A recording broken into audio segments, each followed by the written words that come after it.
Régulièrement sur notre chaîne YouTube, des questions et des reproches nous arrivent concernant le nom de Dieu. Faut-il l'appeler Yahvé ou Jéhovah? Faut-il l'appeler uniquement par son nom hébreu? Dans la même ligne d'idées, Jésus-Christ doit-il être appelé uniquement Yeshua ou Yehoshua Mashiach? Les Écritures déclarent que le nom de Dieu est sacré. Mais comment doit-on comprendre cette sainteté? Nous essaierons de découvrir l'amplitude du troisième commandement et le danger qui nous guette de faire du nom de Dieu un test de foi.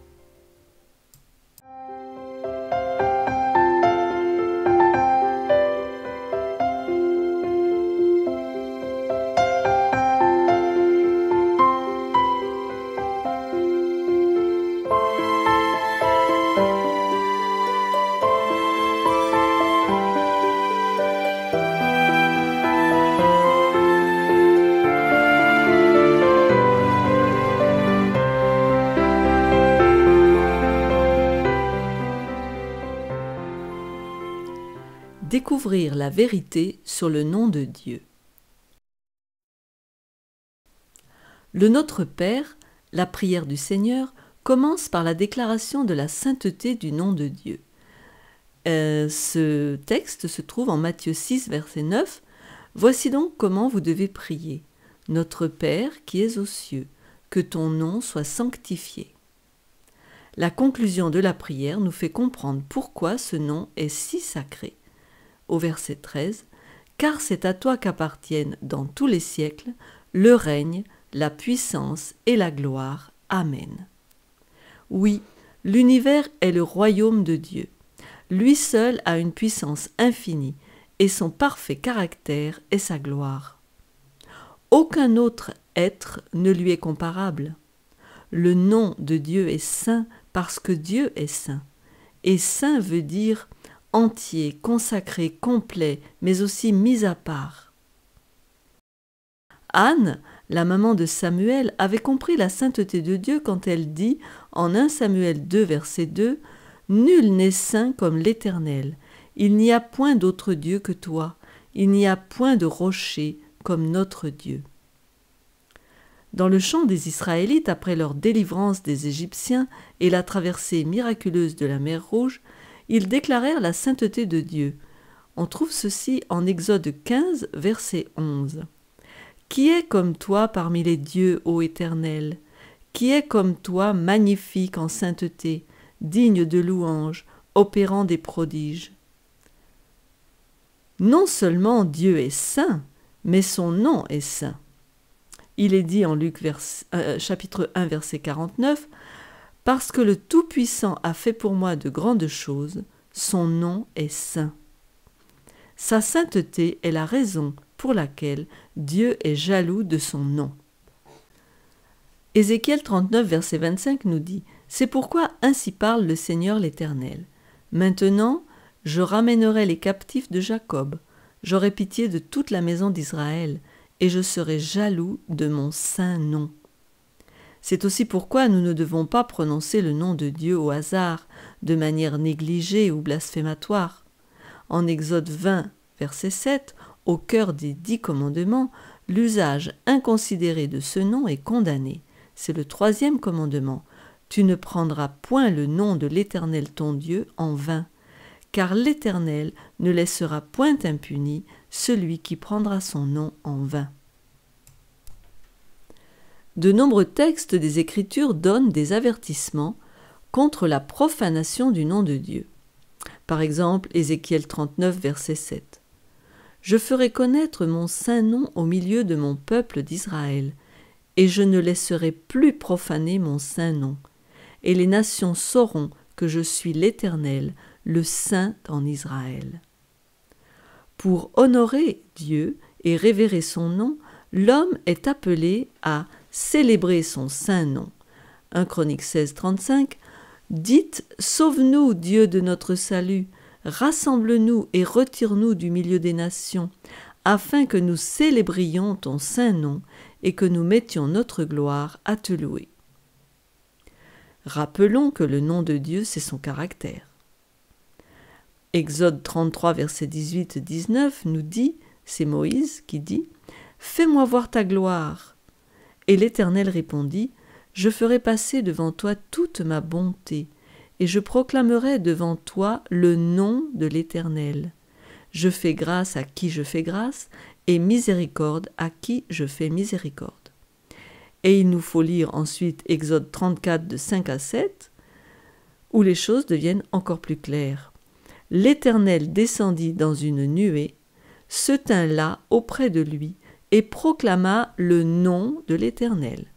Et l'Éternel passa devant lui, c'était Moïse, et s'écria « L'Éternel, l'Éternel, Dieu miséricordieux et compatissant, lent à la colère, riche en bonté et en fidélité, qui conserve son amour jusqu'à 1000 générations, qui pardonne l'iniquité, la rébellion et le péché, mais qui ne tient point le coupable pour innocent, et qui punit l'iniquité des pères sur les enfants, et sur les enfants des enfants, jusqu'à la 3e et à la 4e génération. » C'est donc le nom de Dieu qui représente son caractère, et on l'a vu cité là devant Moïse. Après la célébration de son saint nom, on peut avoir confiance en son saint nom. En Psaume 33, 21, il est dit « Car notre cœur met en lui sa joie, car nous avons confiance en son saint nom. » Et le nom, c'est le caractère. On peut bénir son nom. Psaume 103, verset 1. « Mon âme bénit l'Éternel, que tout ce qui est en moi bénisse son saint nom. » Le louer, Psaume 138, verset 2, « Je me prosterne dans ton saint temple et je célèbre ton nom, à cause de ta bonté et de ta fidélité, car ta renommée s'est accrue par l'accomplissement de tes promesses. » Alors, est-ce que le seul vrai nom de Dieu est Yahvé, enfin ce nom que l'on ne peut prononcer puisque ce sont en fait que des consonnes, YHWH. Nous sommes aujourd'hui confrontés à une hérésie concernant le nom de Dieu.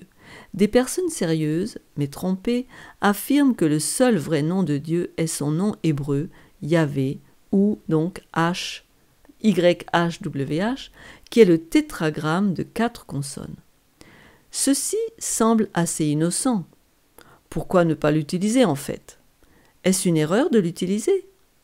La réponse bien sûr est non. Le problème n'est pas dans l'usage du nom hébreu, Yahvé, ni du nom grec Théos, d'ailleurs, non plus que du nom latin Dius, pas plus que du nom anglais God, ou en français Dieu, en espagnol Dios et en allemand Gott. Différents langages utilisent des noms différents pour le vrai Dieu de l'univers. Les traducteurs de la Bible ont traduit aussi le nom de Dieu dans chaque langue.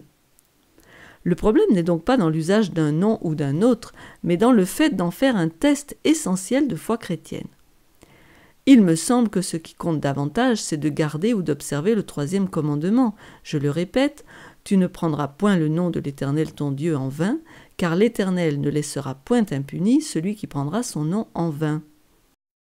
Nous ne voulons pas prononcer le nom de Dieu de manière répétitive, irrévérente ou blasphématoire dans des jurons ou imprécations.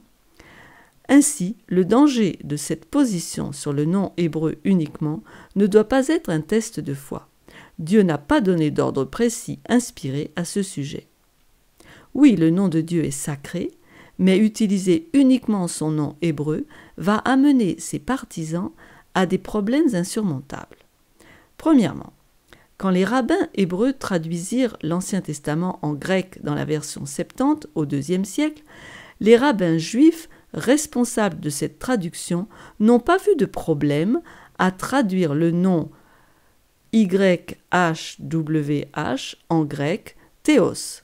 Et c'est ce que l'on trouve dans le Nouveau Testament. Les écrivains du Nouveau Testament ont aussi choisi d'employer le nom grec Théos dans leurs écrits. Quand ils parlaient du nom sacré de Dieu, ils choisissaient quand même son nom grec. Par exemple, Jean, dans son exposé sur les 7 plaies, fait référence à ceux qui blasphèment le nom de Dieu. Le nom de Dieu, en Apocalypse 16, verset 9, Théos. Ils blasphémèrent le nom du Dieu qui a l'autorité sur ces fléaux. Et en B, ils blasphémèrent le Dieu, Théos, du ciel, Apocalypse 16, 11, et ils blasphémèrent le Dieu du ciel à cause de leur douleur. Troisièmement, le mot grec Théos est utilisé dans l'Apocalypse quand le nom de Dieu est écrit sur les fidèles de l'église de Philadelphie. On le voit en Apocalypse 3, verset 2. « Sois vigilant et affermis le reste qui est près de mourir, car je n'ai pas trouvé tes œuvres parfaites devant mon Dieu. » Théos. L'hypothèse selon laquelle on ne doit utiliser que le nom hébreu de Dieu implique fortement de la part de ses supporters que la langue hébraïque est la langue du ciel. Cependant, cette langue est une langue sémitique qui vient des langues présentes dans le Moyen-Orient, autour de l'Euphrate et du Tigre. L'hébreu est très similaire à l'araméen. D'ailleurs, ces langues ont des racines identiques. Il est évident que la langue hébraïque est sortie des langues terrestres de la région et que la langue du ciel est toute différente. Quand nous serons dans son royaume, Dieu lui-même nous enseignera son nom céleste. Cinquièmement, nous devons encore considérer d'autres points. Le tétragramme YHWH est souvent écrit Yahvé, mais on ne sait pas précisément comment le prononcer. En effet, la langue hébraïque était écrite sans voyelles, et ce n'est qu'au 7e ou 8e siècle de notre ère que les voyelles furent ajoutées. De plus, les Israélites des temps anciens avaient cessé de prononcer le nom de Dieu par crainte de le profaner. Parfois, on lui substituait Adonai, qui se traduit par Seigneur. Ainsi, on ne sait pas trop comment prononcer son nom. On a dit que les scribes se lavaient avant de l'écrire en signe de sainteté, qu'ils changeaient de plume. En fait, ils en avaient une spéciale pour écrire le nom de Dieu, et qu'ils priaient avant de l'écrire. On pense que le mot Yahvé est une forme du verbe Aya, qui veut dire être. Ce serait donc un mot parallèle de « je suis », c'est-à-dire éternel, celui qui existe par lui-même. Les autres noms de Dieu dans l'Ancien Testament. Le premier nom utilisé et traduit par Dieu est Elohim. Il se trouve dans le premier verset de la Bible, Genèse 1, verset 1, au commencement, Dieu, Elohim, créa les cieux et la terre. Il est au pluriel, exprimant sans doute la coopération de la divinité dans l'œuvre de la création. Parfois, le singulier « elle » est employé. Elle appela Ata El Roy, le nom de l'Éternel qui lui avait parlé, car elle dit « ai-je rien vu ici après qu'il m'a vu ?» Ata El Roy, elle veut dire Dieu, elle veut dire donc le Tout-Puissant. Son nom peut être Jéhovah, ou bien Jéhovie, qui veut dire Seigneur, ou Dieu, comme dans Genèse 6, verset 5, l'Éternel, Jéhovah, vit que la méchanceté des hommes était grande sur la terre et que toutes les pensées de leur cœur se portaient chaque jour uniquement vers le mal. Parfois, la Bible emploie aussi Eloah, qui veut dire divinité, ou Ella. On le voit en Esdras 7, verset 12. Artaxerxès, roi des rois, a Esdras, sacrificateur et scribe, versé dans la loi du Dieu des cieux. Un autre nom, Tsur, veut dire Dieu le rocher ou Dieu la force, comme dans Habacuc 1, verset 12. N'es-tu pas de toute éternité, Éternel, mon Dieu, mon Saint? Nous ne mourrons pas. Ô Éternel, tu as établi ce peuple pour exercer tes jugements. Ô mon rocher, Tsur, tu l'as suscité pour infliger tes châtiments. Ou en Ésaïe 44, verset 8, n'ayez pas peur et ne tremblez pas. Ne te l'ai-je pas dès longtemps annoncé et déclaré? Vous êtes mes témoins. Y a-t-il un autre Dieu que moi? Il n'y a pas d'autre rocher sûr, je n'en connais point. Ou bien Adonai, enfin, qui veut dire Seigneur Dieu. En conclusion, on peut dire que, devant toute cette panoplie de noms, il serait bien illogique de même suggérer que dans la langue hébreu, le seul nom à retenir est Yahvé, pour s'adresser à celui qui est omniscient, omniprésent et omnipotent. Cependant, YHWH était considéré comme le nom de Dieu le plus sacré. Je voudrais maintenant passer un moment à parler des noms de Jésus. De la même manière que pour le nom de Dieu, le nom de Jésus est aussi traduit dans les différentes langues. Prétendre que le seul nom à utiliser est son nom hébreu pose les mêmes problèmes que pour le nom de Dieu. Dans les Écritures, Christ est appelé la parole de Dieu, la parole, et ce nom-là est significatif de sa divinité. Au commencement était la parole, et la parole était avec Dieu, et la parole était Dieu. Par sa parole, il a créé le monde. On voit en Psaume 33, verset 9, « Car il dit et la chose arrive, il ordonne et elle existe. » Et en Apocalypse 19, 13, il était revêtu d'un vêtement teint de sang, son nom est la parole de Dieu. À la fin des temps, Christ vient portant le nom de roi des rois et seigneur des seigneurs. On le voit en Apocalypse 19, verset 16. Il avait sur son vêtement et sur sa cuisse un nom écrit « Roi des rois et seigneur des seigneurs ». Apocalypse 17, 14, « Ils combattront contre l'agneau, et l'agneau les vaincra, parce qu'il est le Seigneur des seigneurs et le Roi des rois, et les appelés, les élus et les fidèles qui sont avec lui les vaincront aussi. » Il a aussi un nom écrit qui est inconnu de l'homme. On le lit en Apocalypse 19, 12, « Ses yeux étaient comme une flamme de feu, sur sa tête étaient plusieurs diadèmes, il avait un nom écrit que personne ne connaît, si ce n'est lui-même. » Les 144 000, il est dit d'eux qu'ils ont le nom de Dieu écrit sur leur front. Je dirais le lobe frontal, qui est juste derrière. Lisons Apocalypse 14, verset 1. « Je regardais, et voici, l'agneau se tenait sur la montagne de Sion, et avec lui 144 000 personnes qui avaient son nom et le nom de son Père écrit sur leur front. » On ne sait pas de quel nom il s'agit. On peut penser que lorsqu'on atteindra le ciel, chacun recevra le vrai nom céleste de notre Dieu.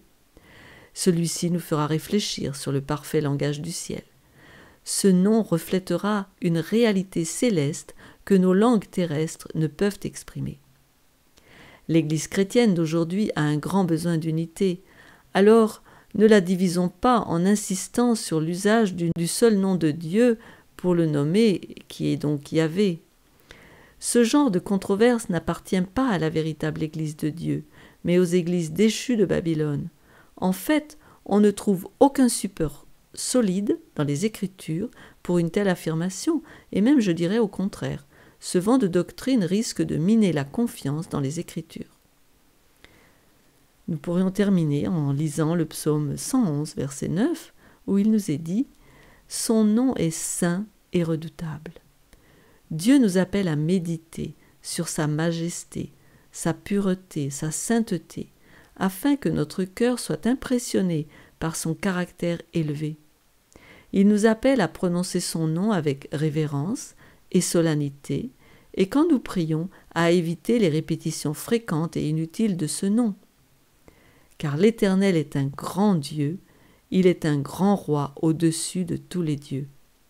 Venez, prosternons-nous et humilions-nous, fléchissons le genou devant l'Éternel, notre Créateur. Psaume 95, verset 6. Et au psaume 100, versets 3 et 4, il nous est encore dit « Sachez que l'Éternel est Dieu, c'est lui qui nous a fait et nous lui appartenons. Nous sommes son peuple et le troupeau de son pâturage. Entrez dans ses portes avec des louanges, dans ses parvis avec des cantiques, célébrez-le, bénissez son nom. »